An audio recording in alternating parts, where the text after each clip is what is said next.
ఒకప్పుడు బెజవాడ బస్ స్టాండ్ని చాలా అద్భుతంగా డిజైన్ చేశారు ఎన్టీ రామారావు. ఆకాశంలో నుంచి చూస్తే ఎన్టీఆర్ అనే పేరు కనబడాలి. ప్లస్ అది 5 అంతస్తుల బస్ స్టాండ్. గ్రౌండ్ లెవెల్లో ప్యాసింజర్లు, ఫస్ట్ లెవెల్లో ఎక్స్ప్రెస్లు, ఆ పైన నాన్ స్టాప్లు, ఆ పైన లగ్జరీలు, ఆ పైన ఆర్టీసీకి సంబంధించినటువంటి కార్యాలయాలు. ఇది నా డిజైన్ చేసి. అయితే ఎన్టీఆర్ ఓటమి తర్వాతన ప్రభుత్వం కాంగ్రెస్కి వచ్చేటప్పటికి ఆ డిజైన్ మొత్తాన్ని తుత్తునీలు చేసేసి దాంట్లో ఇప్పుడు ఉన్నటువంటి బస్ స్టాండ్ కింద ఉంచింది.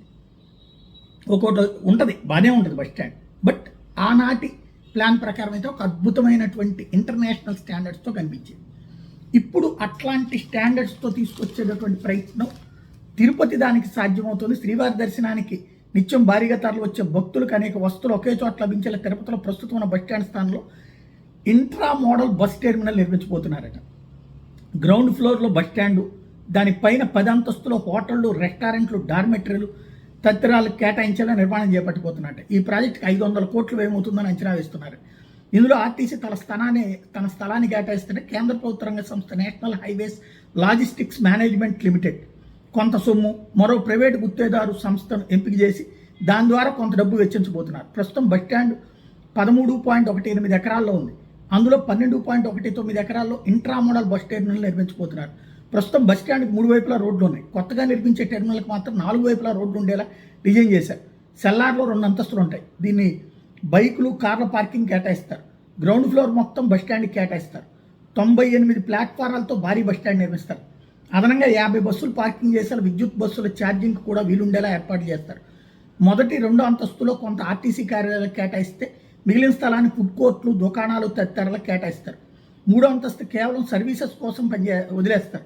భవనానికి సంబంధించి విద్యుత్ నిర్వహణ, సీసీ కెమెరాల కంట్రోల్ రూమ్ తదితరాలన్నీ ఇందులో ఉంటాయి. 4 నుంచి 7వ అంతస్తు వరకు హోటళ్లు, రెస్టారెంట్లు, డార్మెటరీలు, ఇతర వాణిజ్య అవసరాలకు కేటాయిస్తారు. 8, 9వ అంతస్తులో కమర్షియల్ బ్యాంకులు, ఏదైనా ప్రభుత్వ, ప్రైవేట్ సంస్థల కార్యాలయాలు తదితరాలు కేటాయించేలా నిర్మాణం చేస్తారు. 10వ అంతస్తు పైన హెలీప్యాడ్ నిర్మాణం చేయబోతున్నారు. మొత్తంగా 1.54 లక్షల చదరపు అడుగుల మేర బిల్డప్ ప్రాంతం ఉంటుంది. తిరుమలను ప్రతిబింబించేలా డిజైన్తో కట్టబోతున్నారు. ఇది తిరుమలకు వచ్చే భక్తులను దృష్టిలో ఉంచుకుని ఆర్టీసీతో కలిపి ఈ బస్ టెర్మినల్ నిర్మాణానికి ముందుకు వచ్చింది కేంద్ర సంస్థ. డిజైన్ రూపొందించే బాధ్యత rail India technical and economical services లిమిటెడ్కి అప్పగించినప్పుడు శ్రీవారి ఆలయాన్ని ప్రతిబింబించే డిజైన్ ఉండాలని కోరారు. తాజాగా ఈ డిజైన్ ఖరారైంది. ముఖద్వారం తిరుమల ఆలయాన్ని తలపించేలా రూపొందించారు. రైల్వే స్టేషన్ నుంచి నేరుగా బస్ స్టాండ్కి చేరుకునేలా కిలోమీటర్ మేర స్కై వాక్ నిర్మించేలా కూడా ప్రతిపాదించారు. ఈ టైప్లో ఉండేటటువంటి అవకాశం ఉందన్నమాట. మంచిది. కాకపోతే రేపు వచ్చేటటువంటి విమర్శ ఏంటంటే అదేదో ప్రభుత్వమే కట్టుకోవచ్చు కదా, ఆర్టీసీకి డబ్బులు లేవన్నప్పుడు ఇవన్నీ కడితే ఆర్టీసీకి పోవడంత లాభం. ప్లస్ కేంద్రం కూడా సాయం చేస్తుంది. బ్యాంకు లోన్ తీసుకుని కట్టుకోవచ్చు. ప్రైవేట్ వాళ్ళకి ఎందుకు ఇస్తున్నట్టు?